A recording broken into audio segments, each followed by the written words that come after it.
नमस्कार, मैं हूं नीलू। तो ईरान के 3 कमांडरों ने कह सकते हैं कि ईरान और इजराइल युद्ध का रुख मोड़ दिया है। जिस तरह से ईरान लगातार हमले कर रहा है इजराइल पर, उसके बाद इस वक्त इजराइल में स्थिति काफी गंभीर है। ये 3 कमांडर कौन है, किस तरह से वो काम करते हैं, किस तरह की स्ट्रेटेजी के साथ वो इस वक्त इजराइल में हमले कर रहे हैं, इसी पर बातचीत करने के लिए मयंक मेरे साथ है। मयंक, देखिए अब धीरे धीरे जो रुख है युद्ध का, वो ईरान यानी कि ईरान का पलड़ा यहाँ पर भारी नजर होता, मतलब दिखाई दे रहा है। ऐसे में 3 कमांडरों की बात निकलकर सामने आ रही है। वो 3 कमांडर हैं कौन? क्योंकि देखिए इतने सारे कमांडरों की मौत हुई है, लेकिन अब बताया जा रहा है कि 3 कमांडर ही भारी हैं इजराइल पर। देखिए, पहली बात तो ये कि ईरान भारी पड़ रहा है, मतलब पड़ता दिखाई दे नहीं रहा है। ईरान अब वाकई इजराइल के ऊपर हावी हो गया है पिछले 48 से 72 घंटों में। और देखिए, हम इसका बात को आगे बढ़ाते हैं। उसके पहले अली खामेनेई जो सुप्रीम लीडर हैं ईरान के, और इनकी तरफ से जो बयान आया है, इनकी बयान से हम शुरुआत करेंगे। फ्राइडे के दिन, शुक्रवार के दिन, जुम्मे के दिन इनकी तरफ से बयान आया है, the Zionist enemy is being punished, it is being punished right now. दुश्मनों को सजा दी जा रही है और उन्हें छोड़ा नहीं जाएगा। ये अली खामेनेई की तरफ से संदेश आया है। सुप्रीम लीडर जो हैं खामेनेई साहब ने संदेश दिया है कि इस समय हम ज़ियोनिस्ट जो एनिमी है, हमारे दुश्मन है, इजराइल के लिए कह रहे हैं, वो उनको हम सज़ा दे रहे हैं और ये सज़ा जारी रहेगी। ये इनका बयान आया है। देखिए, इसी बीच एक बड़ी खबर और है। आपने जो 3 कमांडर्स की बात की, हम उस पर बात करते हैं, लेकिन इस बीच एक बड़ी खबर आई है कि ईरान ने हाइपरसोनिक मिसाइल से इजराइल का आईटी पार्क जो है वो तबाह कर दिया है। वहाँ बड़ी तबाही हुई है। बीरशेबा में इसकी तस्वीरें सोशल मीडिया में छाई हुई हैं। बीरशेबा में जो आईटी पार्क है इजराइल का, वहाँ पे बताया जा रहा है कि माइक्रोसॉफ्ट का जो ऑफिस है उसके ठीक सामने ये मिसाइल गिरी है और कई और मिसाइल से हमला किया गया है। तो आईटी पार्क इस समय की बड़ी खबर। इजराइल का जो आईटी पार्क है वो ईरान के मिसाइल हमले में बुरी तरह से क्षतिग्रस्त हुआ है। वहाँ पे आग लगने की तस्वीरें सामने हैं और बड़ी तबाही हुई है, बिल्डिंग तबाह हुई है। अब देखिए, बात करते हैं 3 कमांडर्स की जो नीलू ने कहा। देखिए, जब ये वॉर शुरू हुआ तो शुरुआती कुछ झटके लगे ईरान को। कई टॉप कमांडर्स जो मिलिट्री चीफ थे, सीडीएस थे, वो सब इसमें शहादत हो गई सबकी। लेकिन उसके बाद देखिए, जो बड़ी बात है, वो बड़ी बात ये निकल के आई कि जिन कमांडर्स की मौत हुई थी, उन्हें फौरन उनकी जगह नए अपॉइंटमेंट किए गए। और अब 3 लोग ऐसे हैं। पहले हैं आमिर हतामी। ये आमिर हतामी जो हैं, ये ईरान के इस समय थल सेना प्रमुख हैं और इनको साहब काम सौंपा गया है कि इजराइल में टारगेट फिक्स करना है कि किस किस जगह पे ईरान की मिसाइल्स हिट करेंगी। वो टारगेट फिक्स करने का काम इस समय आमिर हतामी का है। आप जो देख रहे हैं कि आईटी पार्क पर हमला हो रहा है, मिलिट्री बेसिस पर हमला हो रहा है, हमने देखा साइंस सेंटर पर हमला हुआ।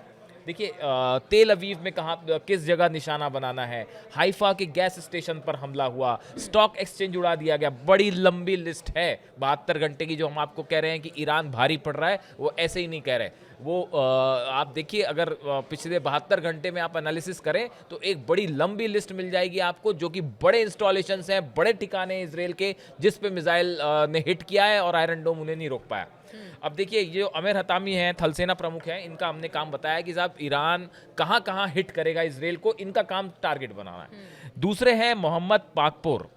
ये जो है इनको ये काम दिया गया है कि सरफेस टू सरफेस जो मिसाइल्स हिट हो रही हैं, जो ईरान से सरफेस से मिसाइल चल रही हैं और सरफेस टू सरफेस गिर रही हैं, इजराइल पे जाके गिर रही हैं, ये मिसाइल्स जो हैं, इनकी पूरी रणनीति कि कैसे फायर होंगी, कहाँ से फायर होगी, कैसे उसे इजराइल से बचाते हुए लॉन्चिंग पैड तक लाना है, कितनी मिसाइल्स फायर करनी है, एक साथ कितनी मिसाइल फायर होंगी, 24 घंटे में कितनी होगी, कितने गैप में मिसाइल्स फायर होगी, इसकी पूरी रणनीति बनाने का काम मोहम्मद पाकपोर जो है इनके हवाले कर दिया गया। वैसे ही तीसरे हैं अब्दुल रहीम मोसावी। ये सीडीएस है, ईरान के चीफ ऑफ डिफेंस स्टाफ हैं। इनके पास ये काम है कि मिसाइल फोर्स, एरोस्पेस फोर्स और वायुसेना में तालमेल बैठाना। इनको ये काम दिया गया है कि जो मिसाइल दागने वाली यूनिट है उसके बीच में एयर स्पेस जो यूनिट है उसके बीच में और ईरान की जो एयर फोर्स है, इनके बीच में कोऑर्डिनेशन कैसे हो, ठीक है। कैसे ये आपस में एक दूसरे को मदद करके कोऑर्डिनेट करके कैसे कोऑर्डिनेटेड अटैक हो। आप देखिए इजराइल के ऊपर जो हमले हो रहे हैं वो बड़े कैलकुलेटिव हमले हो रहे हैं। देखिए अभी जो माना जा रहा है कि करीब 100 हाइपरसोनिक मिसाइल पिछले 3 दिनों के अंदर ईरान ने दागी है, और वो लगातार ऐसा बताया जाता है। हमले हो ही ऐसे ऐसा एक्सपर्ट्स बताते हैं, मतलब अब इसका कोई पुख्ता नंबर्स कभी देखिए इस पे बात करने का भी कोई मतलब नहीं होता कि किस देश के पास कितनी मिसाइल है, कोई देश कभी नहीं बताता और दूसरा कभी जान भी नहीं पाता। लेकिन फिर भी एक आकलन होता है, एक नंबर चलते हैं कि भाई इसके पास इतनी मिसाइल्स हैं। तो हम उन्हीं नंबर्स की अगर बात करें तो ऐसा माना जाता है कि ईरान के पास 3000 से 5000 के बीच में हाइपरसोनिक मिसाइल्स हैं, ऐसा कुछ एक्सपर्ट्स बता रहे हैं। उसमें से अभी सिर्फ 100 फायर हुई है। सोचिए।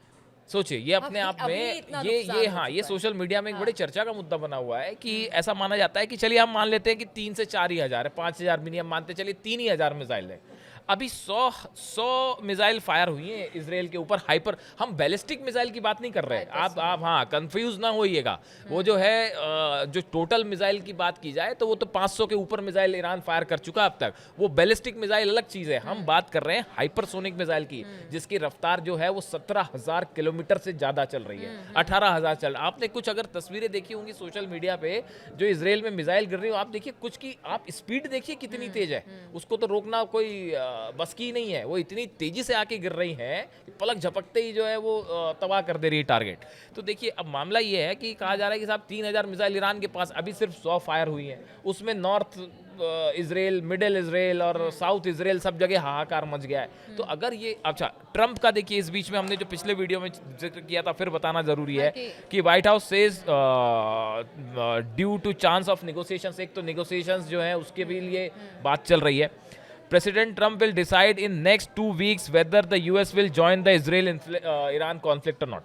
अगले 2 हफ्ते, तो अगले 2 हफ्ते में तो फिर मतलब कैसे होगा, इसराइल क्या होगा पता नहीं। इसराइल और ईरान इसी तरह से जलते रहेंगे। हाँ, अगर ये 2 हफ्ते और लड़ाई खिंच गई, ये लड़ाई अगर 2 हफ्ते खिंच गई और जैसा चल रहा है ऐसा ही चलता रहा तो इसराइल में बहुत बड़ी क्षति हो जाएगी।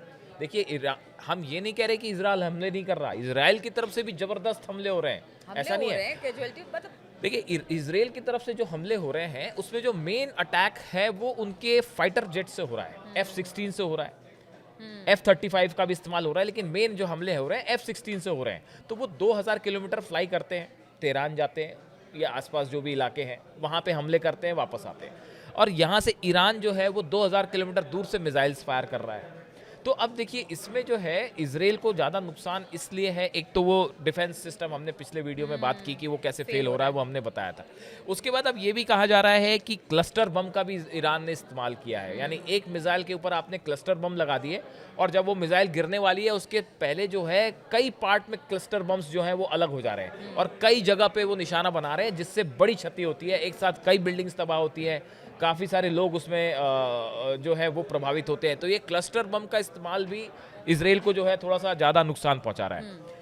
अब देखिए इसमें जो है एक तो फतेह, सेजिल और खैबर, ये जो 3 मिसाइल्स हैं जिनका जिक्र हो रहा है, बार बार इनका जिक्र आ रहा है, ये 3 वो हाइपरसोनिक मिसाइल हैं जिन्होंने वाकई इसराइल को जो है परेशान कर रखा है। इन तीनों को रोकना बहुत ही असंभव सी बात लग रही है और ये चाहे पेट्रियट सिस्टम हो और ये भी तो है कोई कि भी नहीं अगर रोक पा रहा है इसराइल में माना कि पहले से बंकर वंकर तैयार करके रखा गया है, अपने आवाम को भी कह दिया गया है कि देखिए बंकर में, लेकिन ये बंकर में कब तक रह पाएंगे? देखिए 1 से 2 हफ्ते का समय बोला अब्बास है। अराक्ची साहब ने कहा है, जो इनके विदेश मंत्री हैं ईरान के, इन्होंने कहा है कि साहब जब तक इसराइल हमला नहीं रोक देता तब तक किसी से कोई बात नहीं होगी, चाहे वो यूरोप हो, चाहे अमेरिका हो, चाहे ओमान हो, किसी भी कंट्री से हम कोई बात नहीं करेंगे जब तक हमले नहीं रुक जाते।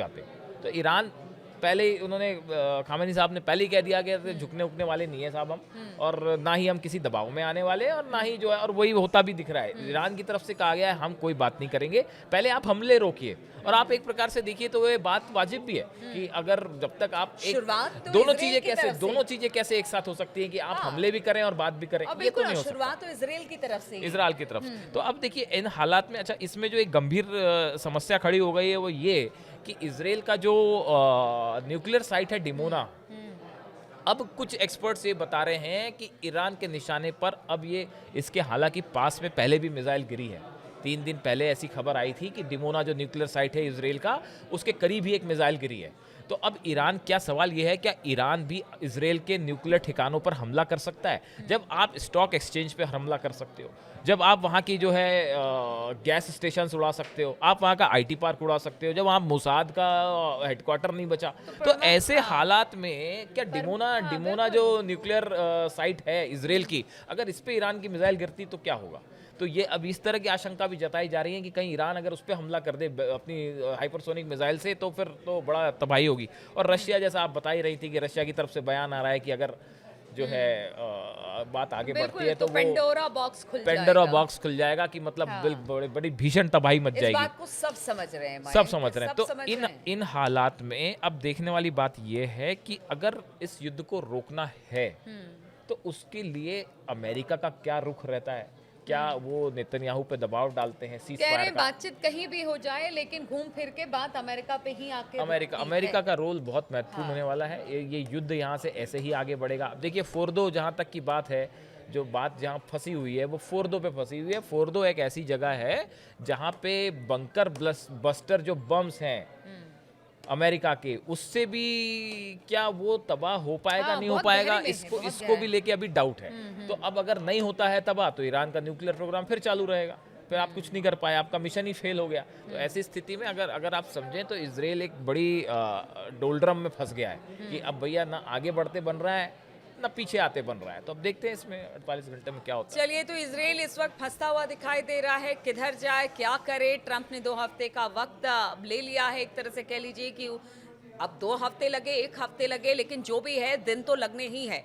अब देखना ये होगा कि जिस तरह से बाकी देश तो इसको लेकर चिंतित हैं, लेकिन घूम फिर कर बात अमेरिका के पास आकर रुकती ही है कि अमेरिका इसको लेकर क्या सोचता है। तो तमाम अपडेट्स के साथ एक बार फिर से आपके साथ हम आपके पास आएंगे, तमाम खबरें और तमाम जानकारियां आपके पास रखेंगे। फिलहाल बहुत बहुत शुक्रिया आप सभी का हमारे साथ जुड़ने के लिए।